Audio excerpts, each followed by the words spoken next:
UFC Vegas 87 just took place, and I'm here to give you my full card recap. This week I went 9-2 in picks and got the main event correct. So let's start out with breaking down the main event, which is Shamil Gaziev versus Jairzinho Rozenstruik.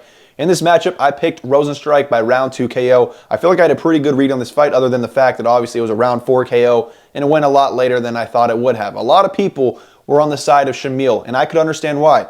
Obviously, he's taken down guys in the past, submitted them, TKO'd them on the ground, and has good power on the feet and is pretty rangy. But when it came down to it, I was saying Jairzinho Rozenstruik's takedown defense is one of the most underrated parts about his game. And on the feet, he had a perfect style to beat Shamil Gaziev because they call him the frozen strike because sometimes he doesn't strike too much. But in my head, Shamil Gaziev did not have the greatest cardio. That's what I thought going into this fight, and it was proven here. He tapped basically to heart failure to the 5th round. There's a lot of memes on the internet. It's actually fucking hilarious. But round 4, very weird stoppage. I think he was trying to tell him that I couldn't see or he couldn't breathe. One of the two things. What was really funny throughout this fight is his mouth guard just kept falling out, and I don't even know what the hell he was doing. I think it was purposely taking it out so he could breathe a little bit better, but obviously the cardio was not there. I felt like a lot of people were just overlooking how good Jairzinho Rozenstruik's takedown defense was. I didn't feel like a lot of people saw this one coming. But when you look back at it, Jairzinho's stuffing takedowns from Almeida. He's stuffing takedowns from Blades, Gone, the guy, All-Star Overeem, the guy he knocked out in the 5th round. But like, he's shown decent takedown defense. I know he's gotten taken down a couple of times, and we're all going to be a little bit recency biased because he just got submitted in the 1st round against Jailton Almeida. But outside of that, he has shown good stints of takedown defense. And if we look on the regional scene, there are bombs stuffing the takedowns from Shamil Gaziev, and his takedown just looks sloppy. Now, I will say this. If he went for some trips, I think he could have found the takedowns against Jairzinho, but I wasn't expecting him to really pick that up, and he didn't, thankfully, since I bet on Jairzinho. I think I put 30 on him, one round like 50, so that was pretty fucking cool. I like that. But Jairzinho, he's got good knockout power, and he showed a technical part to his striking. Now, people will say that's more of Shamil Gaziev looking like shit than Jairzinho looking that good. That's fair to say, right? Obviously, Jairzinho had a pretty easy stylistic matchup on the feet once he stuffed the takedowns, and he stuffed the takedowns with relative ease. So congrats to Jairzinho, but when it came down to it, I thought that he played the fight pretty damn well. Sure, he probably could have found the knockout a little bit earlier, but he was taking minimal risks and basically securing this for him. I thought round 1, it was close. I thought Jairzinho could have been winning on the feet, but then the takedown at the end swayed it towards Shamil, so it gave Shamil the 1st round. Round 2, I thought Jairzinho should have won that. A lot of people were saying that Shamil was up 2-0. I disagree. I think Jairzinho was clearly outlanding him. The stats will tell you that as well. And then Shamil did nothing but hold him for the last minute and a half of the round. And then rounds 3 and 4 were very clearly towards Jairzinho Rozenstruik. He was popping the jab. He was out jabbing the guy with a 10-inch reach advantage. I mean, the stats might not say that he had that big of a reach advantage, but you could just look in the octagon. Shamil was at least 4 inches taller than Jairzinho. He's a big fuck, and that's true, and he's also fat as hell too, and that's probably why he lost his fight. But Jairzinho popping the jab, decent movement off the back foot, and I was telling you, he's a good counter striker, and although he is the frozen strike and there's times where he doesn't let his hands go, that's good for him because he will survive and he'll have the better cardio late. And we've actually seen him find a knockout in the 5th round against Al-Star Overeem after defending a lot of takedowns. I think he stuffed like 8 of 10 takedowns against Al-Star Overeem, who was the same guy that took down Sergey Pavlovich and TKO'd him in the 1st round. Now, that was a year before then, and that was an old version of Al-Star Overeem, but still, that's something you have to look into. Stuffing takedowns from Cyril Gane. Sure, it's Cyril Gane, but he's an athletic guy. Jailton Almeida has the quickest takedown entries at the heavyweight division. Jairzinho Rozenstruik, respectfully, isn't that fast, right? He had the quicker hands in this matchup. I told you that. He was the more powerful guy, and I've always been a little bit questionable of Shamil's power. I mean, he landed 60 straight strikes on the face of Martin Buday and couldn't flatline him. It was a TKO at the end of the day. He does have power, and I don't think he's the worst heavyweight in the world, but it was a fraud check. I saw it coming. I'm happy about that, man. I mean, I like getting my picks right. Jairzinho's like a pretty cool dude.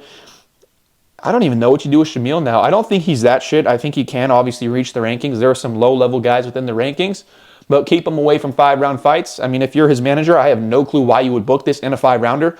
You probably could have got this in 3, but honestly, if it was a 3-rounder, Jairzinho might have traded in the pocket a little bit more, in my opinion. He was the better pocket striker. He was going to be the better technical striker, clearly. Ripping the low kicks, the jab to the body, the jab up top was landing clean. The counter right hand over, the counter overhand right, fucking hell, there you go. The counter overhand right was there all day. Shamil was doing a pretty good job of monitoring the range early, but it was a matter of time before he started to slowly gas out. And after I knew he didn't finish him in the 1st round, I knew the fight was over. Now, I try to live bet him after the 1st round. Jairzinho was plus 200. Right as they place the bet, they lock it up. So that fucking sucked. But it is what it is. I mean, I got my money off of Jairzinho. Good for him. Cool guy. Shamil, I mean, he's 34, 35. He's probably not going to do too much with his career. And now he's just a meme. To be honest, if Shamil went into that round 5, I think we all knew he was probably getting knocked out or taking a fucking decent load of damage because Jairzinho was starting to close the distance. And to be honest with you, I think he was going to find a fucking massive knockout in round 5. It seemed like he was slowly heating it up. Round 4, he was putting it on with some nice combinations. And I think if it reached round 5, we would have seen a pretty brutal knockout. If not, a lot more damage coming out of Shamil. And, you know, I mean, fucking, he might have had a heart attack out there. But yeah, I mean, Shamil's not the worst fighter in the world. I just think that Jairzinho, solid takedown defense to some degree, right? When it's not, I'll actually explain this. This is something I wanted to bring up. I'm going to put you guys on some game. This is called the heavyweight shit theory, right? Every single heavyweight that is not ranked right now, outside of the upcoming prospects, like maybe Robles to Spain, they're all absolute shit cans. They're a bunch of cocksucking idiots, to be honest with you guys. Outside of the rankings, we got, who is there that's actually good? Marcos Rogerio de Lima, I think maybe he's decent. He's probably in the rankings now, to be honest with you. But outside of that, every single person that's lost outside of the rankings or is just outside of the rankings right now is complete dog shit. And that's just the reality of it. And when I'm saying Shamil Gaziev beat Martin Bade, who I thought probably should have lost to Lucas Bursky, and people are, oh, he's so good. He knocked him out in the first round. Excuse me, the second round. That doesn't make him that good. That was one UFC fight against an absolute can. Look at Martin Bade. That's a guy you look at on the street and you're not really intimidated by, first off, but you can just tell he's not doing too many things great in life based off of that fat sack of flesh around his stomach. He's a fat dude is what I'm trying to get at. There's so many fat heavyweights, and beating unranked heavyweights doesn't tell me shit. If you're not beating unranked heavyweights in the first round by knockout, you're probably not even a ranked level heavyweight. That's just to be honest with you guys. And we're going to see Robles to Spain go out there and make it look extremely easy at UFC 299. I can almost guarantee you. He's minus 400.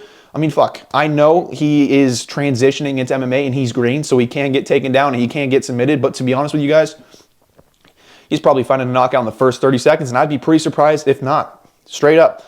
What else? What else do I want to bring up here? Oh, yeah, the shit theory. Jairzinho has sort of passed the shit theory. He's beaten some shit heavyweights, but he beats them all handily. And when it comes to the higher level of heavyweight caliber, he doesn't do too well with them. He gets taken down by the guys with decent grappling. The Curtis Blades, the Jailton Almeida, I mean, the Cyril Gons a little bit, the Alistair Overeems, but the guys that have the most grappling success are actually decent grapplers at the top of the heavyweight division. Shamil's getting his takedown stuff on the regional scene. He's not submitting Martin Bade after controlling him on the ground while Martin was hurt. Not seemingly the most refreshed. He seemed like he was almost gassing. Wasn't the freshest, obviously. Whilst on the ground in round 1 and Shamil couldn't finish him there. That's already a bad sign. I'm not going to call you an idiot if you pick Shamil, but there was just reasons where I felt like you should go with the Jairzinho Rozenstruik side, and a lot of people were underestimating him here. He's a technical striker, man. I mean, obviously, he's got that massive kickboxing resume. He's got the power. Shamil has horrible head movement. There were so many funny moments in this fight, dude. I remember there was this one replay that just had me fucking laughing my ass off, where Shamil's poking his head out there, and it looks like he's trying to read the fucking letters on Jairzinho Rozenstruik's glove, and he just pops a jab out there. Shamil's staring at it, and he looks like he finally reads the UFC letters on his glove, and then boom, head pops back. It looks like he was trying to get jabbed. It was just hilarious. Outside of that, his mouth guard falling out, him quitting in the 4th round. Man, Shamil, it's a bad look. But he's fun to watch. I'll fucking give it to him. I mean, I'll be tuning into Shamil fights. It was a fun time. But Jairzinho Rozenstruik, round 4 KO. Good shit. Let's go. Let's move on to the next fight of the card, which is Vitor Petrino versus Tyson Pedro. I picked Vitor Petrino by round 2 submission. He got it down by decision. 2 judges had it 30-27. 1 had it 29-28. Scoring it live, I had it 29-28 Pedro, but in round 2, I kind of wasn't paying attention all that much. It started zoning out. It was a low-level fight. Not a low level, but a very slow fight. Not much volume. That's what I was saying about Vitor Petrino. There's times where he just kind of slows it down early, and that's something I didn't want from him in this matchup because that's where Tyson Pedro can be very dangerous throughout multiple rounds. And to be honest, he was a little bit more fresh in rounds 2 and 3 than we've seen him in the past when the fights have gone later with Tyson Pedro. I do think that Vitor Petrino should be finishing Tyson Pedro, but in round 3, he dominated. Round 1, he won pretty clearly. Round 2, arguably could have won that as well. I think that was a very close round. To be honest, I wasn't scoring it that closely. But when it came down to it, he clearly won. Tyson Pedro's not that bad of an opponent. He retired. I mean, thank you, Tyson Pedro, for all the great moments. Knocking out bums like Harry Hunsucker. Great job. But, I mean, Tyson Pedro's fun, man. I hope he does well in his life, careers outside of the UFC. And Vitor Petrino, 26 years old, looking like a good prospect, but still extremely raw, and he still wings hooks wider than Joe Pyfer at times. Maybe not that wide, but I mean pretty fucking wide at times. He's going to have to advance a little bit technically, but he's 26 years old. He's got time. He called out Anthony Smith. I'd say get him one more unranked matchup. I know that might be a hot take, but to be honest with you, I don't want to see him taking massive amounts of damage this early in his career like we saw Bernardo Sopai do, and I'll get to that fight in just one moment because holy fuck. I think maybe one more fight outside of the rankings. And sure, actually, Anthony Smith doesn't have much power, so maybe he won't take so much damage there. But I mean, Vitor Petrino, why rush him? He's clearly raw. He clearly needs time to improve. Technically, he's not all there yet, but he's going to be able to beat a lot of fighters because he's very powerful, got a pretty solid submission game, and he is just a big ball of mass that uses it pretty well. Physically dominant dude, and he will have a lot of success for that reason.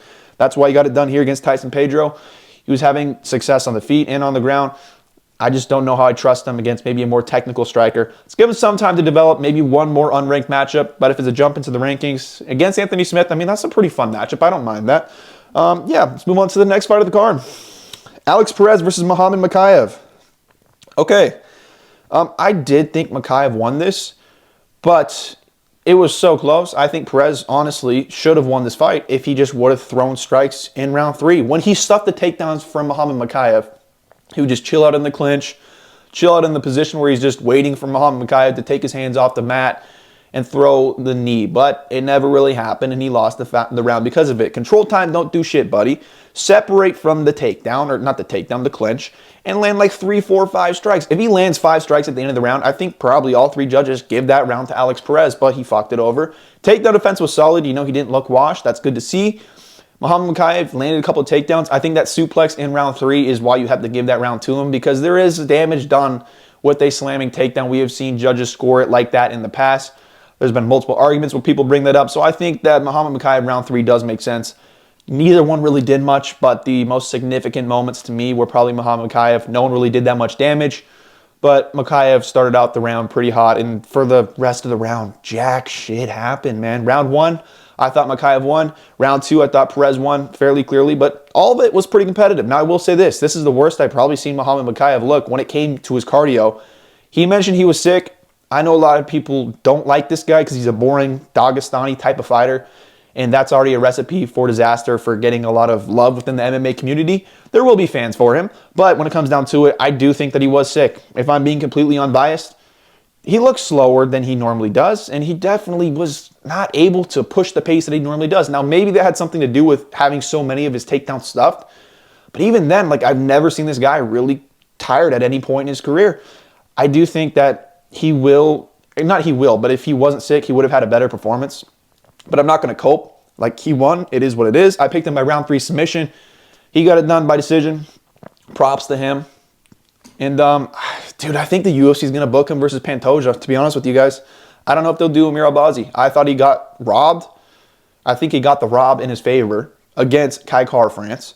And he just pulled out against Brandon Moreno with an injury. I think it was a pretty severe injury, so I doubt they give him the title shot. And Mokaev has 1.1 million Instagram followers.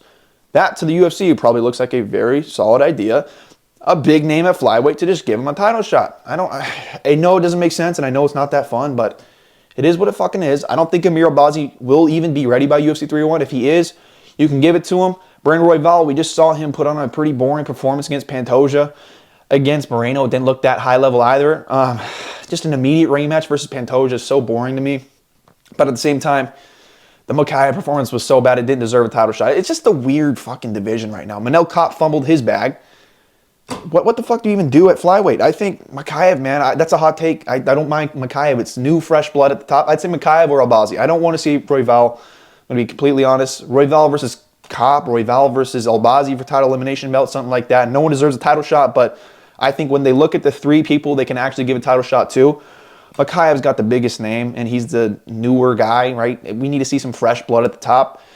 I don't fucking know, man. This flyweight division, it's fun, but just the timing right now was bullshit, and we know Pantoja is going to be fighting at UFC 301. Maybe they get Kyoji Horiguchi in here. That'd be kind of dope, but I doubt that's going to be the case. But breaking down Mokaev's performance against Perez, like, he still got some takedowns. He had some nice switches, took the back very nicely a couple of times, got a suplex. I mean, he's still clearly got some good wrestling. but he still makes holes, and he makes every single fight he has ever been in competitive. Like every single opponent he has ever faced, maybe not on the regional scene, but within the UFC, outside of Cody Durden, which ironically enough is a pretty solid opponent, has fucking moments where you're kind of worrying about, is he going to lose this by decision? Is this going to be a submission loss? What's it going to be with Muhammad Mokaev? But he always ends up winning, even if it's a really close fucking fight with an Alex Perez mental lapse about not wanting to win the fight in round 3. But hey, it is what it is. Muhammad Mokaev is still a good fighter. He's 23 years old. And if I'm Pantoja, I'm calling out Muhammad Mokaev because it would look fantastic on his resume. Number one, Mokaev is a pretty big name right now. Number two, he's 23 years old and already at a very high level. So if you beat him, that resume or that name on your resume is only going to get better. So I think the UFC will do Mokaev next. If not, I mean, I could see any of the other options, Royval or Albazi. It wouldn't piss me off too much. Just go with somewhere. I think they're going to go with Mokaev for the reasons that I stated. So let's move on to the next fight of the card, which is Umar Nurmagomedov versus Bekzat Almakhan. Let me start out with saying that Umar Nurmagomedov sucks. He is a fraud. I'm just kidding. He got caught. Fighters get caught, guys. Bekzat Almakhan isn't that bad of a striker. He has power in his hands. Umar got dropped. Not even dropped. I don't even think it was an official knockdown, but he got stunned for a second, fell to the ground, and then immediately shot a takedown. We just learned that Umar Nurmagomedov has very good chin recovery, and then obviously this was a very boring performance. And let me actually mention this. DC was saying Muhammad Mokaev and Umar Nurmagomedov was having such high-level, great performances when it was boring fights. Against Vitor, Petrino, and Tyson, Pedro, he was nonstop raving about how not low level, but how low volume it was. This is a horrible fight. This is boring, blah, blah, blah. Is the ref going to get him to, come on, ref, do something? Stuff like that. And then you're looking at Muhammad Mokaev versus Alex Perez, just sitting in the clinch, not moving one muscle. Muhammad Mokaev putting his hand down to make sure he's a grounded opponent for a cool 30 seconds to 1 minute in round 3. It's like, oh, it's just some high-level shit. And then Umar Nurmagomedov just dominating him. Boring performance. Sure, it was high level, but it was boring. I think we can all agree with that. Umar's good, very good, but it's not like it's the most fun performance, to be honest with you. So, DC likes wrestlers. I think we've always known that, but I'm just saying, like, bro, why hit on the Petrino-Pedro fight so much when you can criticize other guys, even if they're high level, for just sitting there trying to win a decision, even if it's not the most exciting? You got to criticize everybody, DC, not just because they're your friends. You can't not criticize them. Criticize these fuckers from time to time because it was 2 boring performances, and now you're raving on the co-main event when there was some decently fun moments at times. Not a fun fight in general, so I get it. But Umar Nurmagomedov is good. Obviously, I was joking earlier. I think he can beat a lot of guys. He's got good striking. Now he got caught, and that is a little bit worrying, but it was a very weird exchange. Like I said, immediately recovered, found takedowns. Bekzat is a pretty cool dude. I think he was going to get into the UFC eventually.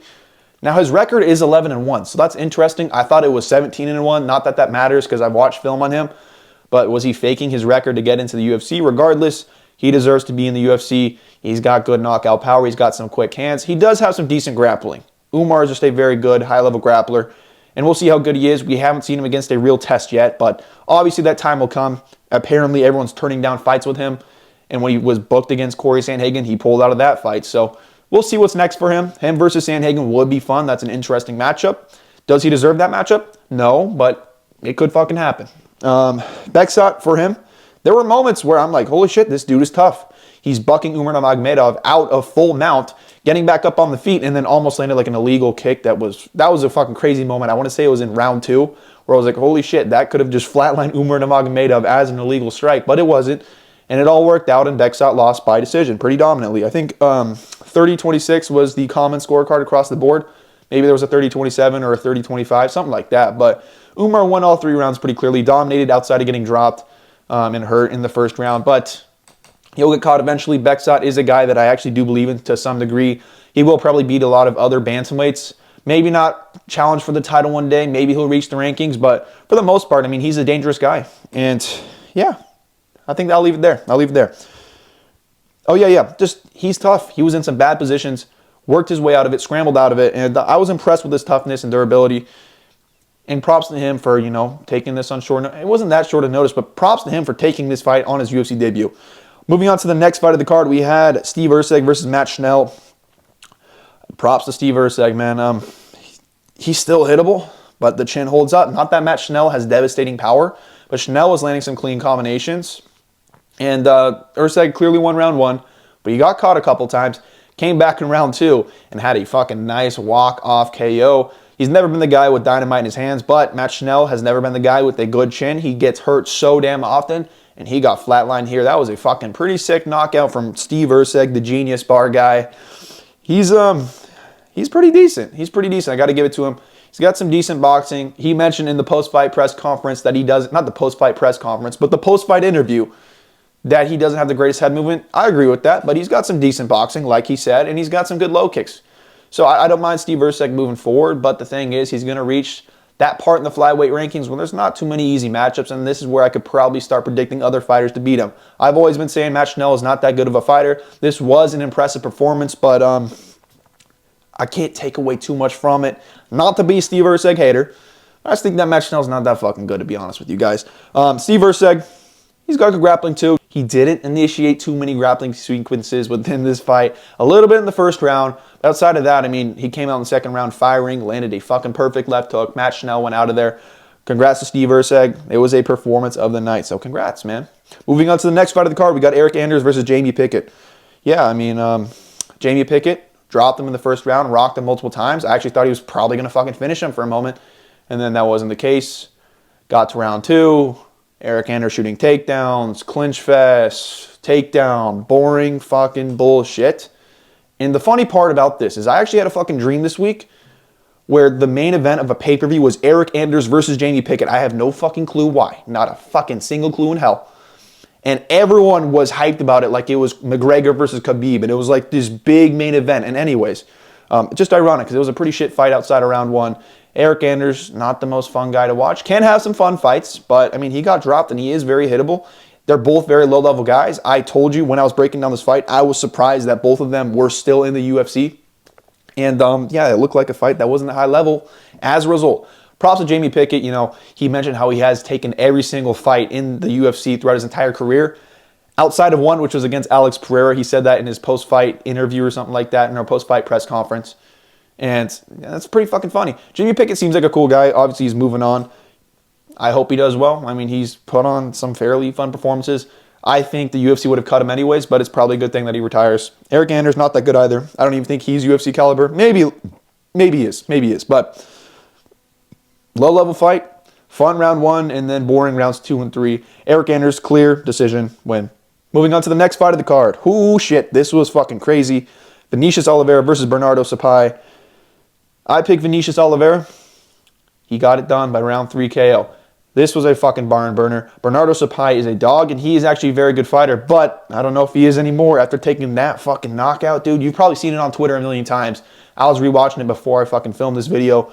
It is insane. I don't even know how Vinicius Oliveira weathered up the cardio to fucking do it, because it looked like he was slowing down, gassing out towards the last minute of that round, and he lands a low kick, followed up by a left hook, stumbles Mr. Bernardo back up against the cage. You see oh my gosh, you see his coach yelling out, "Bernardo, this is your time, man. Give me everything you got." And then that was the moment right before the disaster where he gets clipped, put up against the cage in the fucking most brutal KO so far this year. And this is probably going to win knockout of the year. It was just so brutal. The way his body folded was crazy. Vinicius Oliveira is fun to watch, ladies and gentlemen. I am a fan of this guy. Now he has some bullshit antics, but I mean, at least he's trying to do something to gain some popularity. But he's fun to watch. This is going to be one of those guys that is in a barn burner every single fight.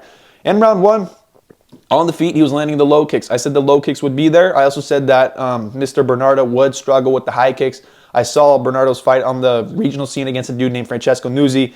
And Nuzzi, whatever his name is, was having a lot of success with the low kicks and the high kicks. We saw the low kicks bringing Bernardo some problems, and the high kick that landed in round 2 actually rocked Bernardo at the end of round 2 and probably gave Vinicius round 2. Actually, definitely did give him round 2. But round 1, Vinicius ripping the low kicks, having some success. Makes a dumb mistake by going for a spinning wheel kick.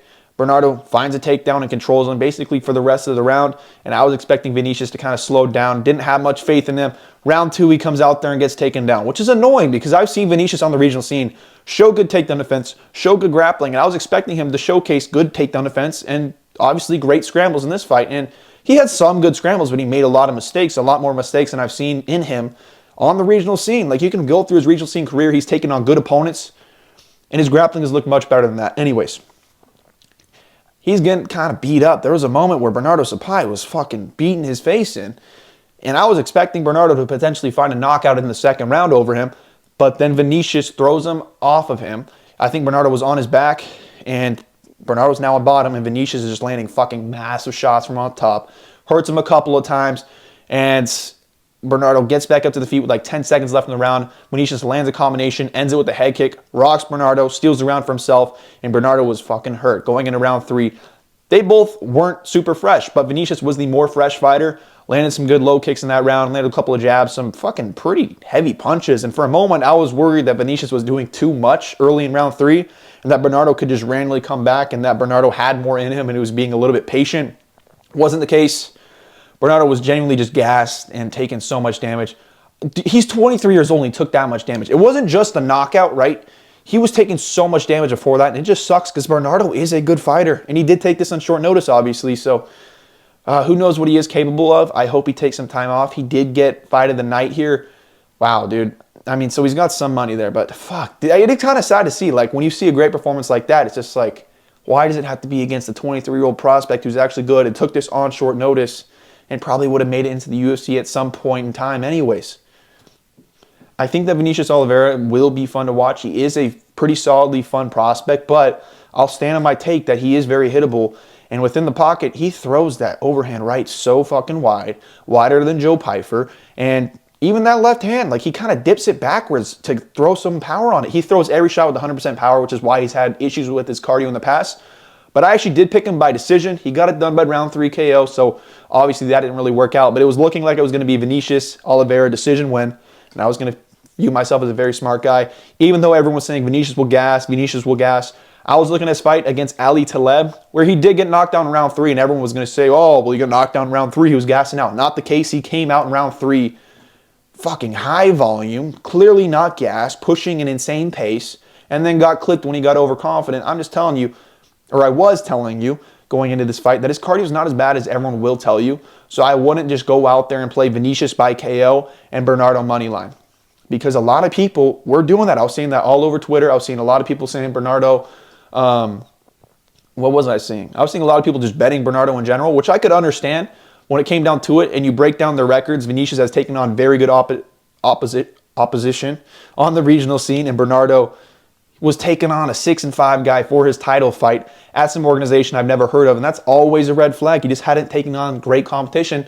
I'm not trying to take away from his performance. Round 1, he looked great. Round 2, for like 3/5 of it, he looked fucking great until he didn't, and then things kind of fell south for him. Shit, man. It kind of sucks to see. Anyways, fucking crazy performance. I'm a fan of Vinicius Oliveira. Big fan of him. Hopefully he doesn't talk so much shit and just say some bullshit again to his next opponent, but we'll see.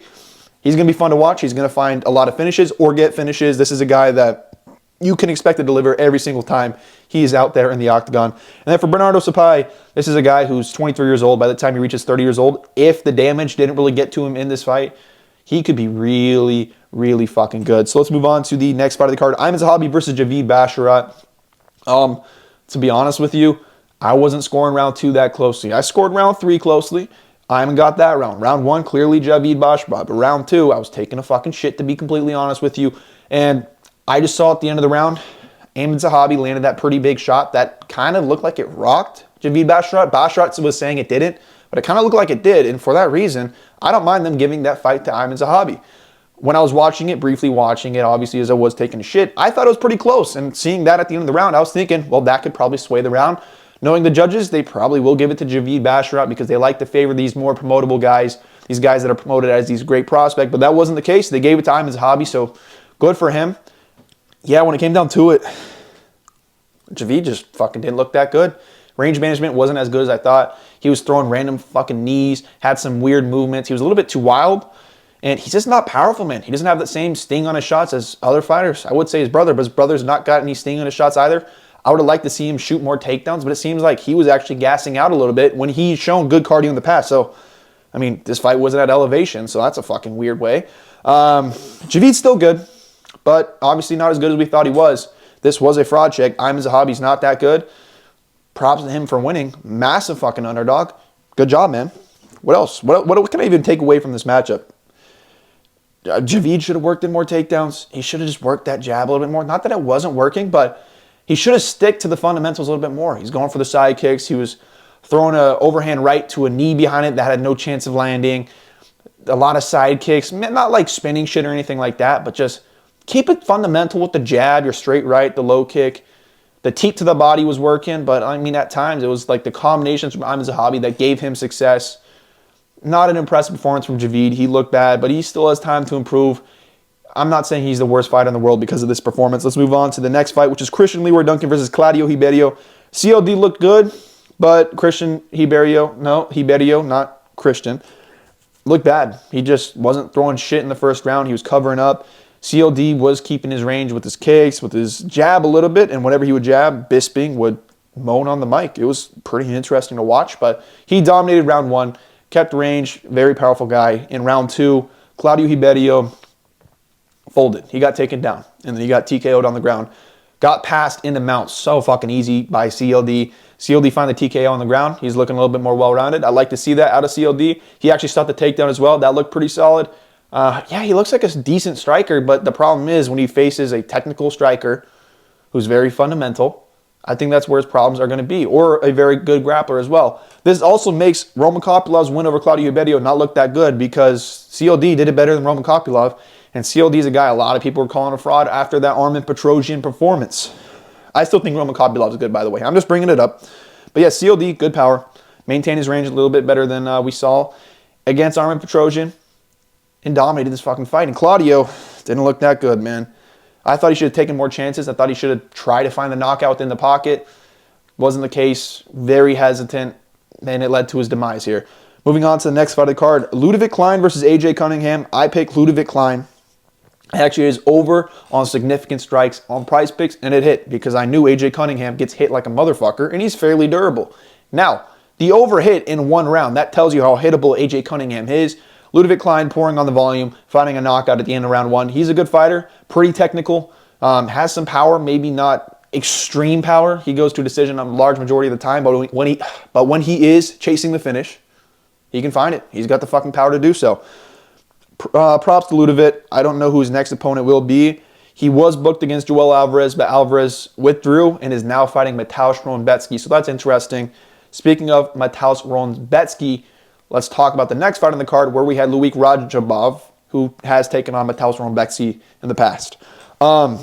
This was a dope fight too. I thought this should have got a performance of the night, but it didn't, and that kind of sucks. I mean, this was up there for fight of the night, but obviously that crazy KO in round 3 for Oliveira versus Sopai probably does top it off. But I mean, I don't mind the idea of this being the fight of the night. Both guys were rocked multiple times in every single round. Someone was getting rocked. Round 1, Luik landed a big shot. I was telling you, Abdul is good, but he is extremely hittable, and his chin does concern me as he has been knocked out 3 times in the first round before. And Luik, great power. He's the rangier guy. He has some wrestling, fairly well-rounded. Now, Abdul pushes an insane pace, has great low kicks, has a stocky frame, very similar to Mateusz Ronbecki, who's a guy that dominated Luik Rajabov, and I think submitted him in the second round. It might have been knockout, actually. Fucking whatever. Abdul Karim El-Swati, good power, but his striking isn't that technical. Now, it is hard to deal with because he'll wing crazy fucking shots that you have to respect. And if you get caught clean, he can hurt you, and that happened multiple times in this fight. I thought Abdul Karim El-Swati could have won this fight if he just chills out in the 3rd round. I was thinking going into the 3rd round, all Abdul Karim El-Swati has to do is survive like for a minute and a half. Luik Rajabov was looking like he was kind of fading a little bit at the end of round 2. Now, Abdul didn't look the freshest in round 3. He definitely looked like he was showing some cardio issues. But I do think that he's one of those guys that might look a little bit tired when he is pushing such an insane pace, but can keep pushing forward, maybe like a Pantoja. I would mention Jailton Almeida, but I mean, Almeida didn't really do shit against Derek Lewis. There's better examples, but like Pantoja, when he's gassing out, he keeps moving forward, can have moments for these big. He can build up energy for big moments. Dricus du Plessis is a very good example. To me, I thought that Abdul Karim El-Swati, I'm struggling, man, could have found big moments and just charged up the energy, survived the early onslaught from Luik in round 3, and won this by decision. With his pace, with his pressure, the low kicks were massively hurting Luik in round 2. I was thinking, shit, he should win this 100%. And then starts out round 3, not looking that good. Luik's pressuring in and finds a massive knockout. And Chris Taioni doesn't have eyes. Late freaking stoppage, 20 unanswered blows to an unconscious body. He was stiff as a rock. Luik Rajabov just kept landing shots nonstop, and Chris Taioni fucked up again. Was it Chris? I think it was Chris. But when it came down to it, Luik had the better power. Abdul Karim Al-Swati is very hittable. And even though I think he had the style to beat Luik Rajabov, Luik had the power to connect on the chin of Abdul Karim Al-Swati. And yeah, that was kind of fucking sick to watch. Dope fight. I mean, round one, Luik landed a big shot, rocked Abdul Swati. Round two, Abdul Swati got hurt, but also landed big shots, and Rajabov did more damage, hurt him a little bit more in round two. Round three, Luik comes out there after looking like he's fading and finds a big shot in the first minute of round three. If Al-Swati just remained patient, shot into the clinch, tried to tire out Rajabov a little bit earlier in round three, he could have gone on to win that fight. But ultimately, I missed two fights on this card. It was the Basharat versus Zahabi fight, and it was the Karim Al-Swati versus Rajabov fight, this fight right here. Outside of that, I did pretty damn good. Got the main event underdog. That was nice. Outside of that, I mean, I don't think I picked any other underdogs. Was Vinicius Oliveira an underdog? I want to say he was, because Bernardo Sopai was an underdog, but then I feel like he flipped to the favorite. I'll double check that right now. The odds aren't showing. It might have been like Pick'em. So, I mean, that was a pretty good pick. But at the end of the day, I mean, fuck, this was a pretty fun card. A lot of people were shitting on it, but I was saying there's going to be performances that are fun. And probably some boring ones too, considering Umar Nurmagomedov and Mokaev haven't had the most fun performances in the past. But there were some dope performances, and there were some bullshit ones. When it came down to it, I fucking enjoyed this card. The good moments were good. The bad moments were pretty fucking low, but it was what it was. With that being said, that's going to conclude this video. Thank you guys so much for watching. UFC 299 is right around the corner. If there's any videos you guys want me to make about UFC 299, make sure to let me know, man. I'm definitely open to video ideas. Got a couple of videos coming out. Full card predictions. Probably going to have an in-depth breakdown on the main and co-main event. Maybe something else too, but we'll see. Really excited for UFC 299. A good card is around the corner. And then after that, we're back to shitty fight nights, but it is what it is. Thank you guys for watching. Make sure to like and subscribe, and I'll see you in the next one.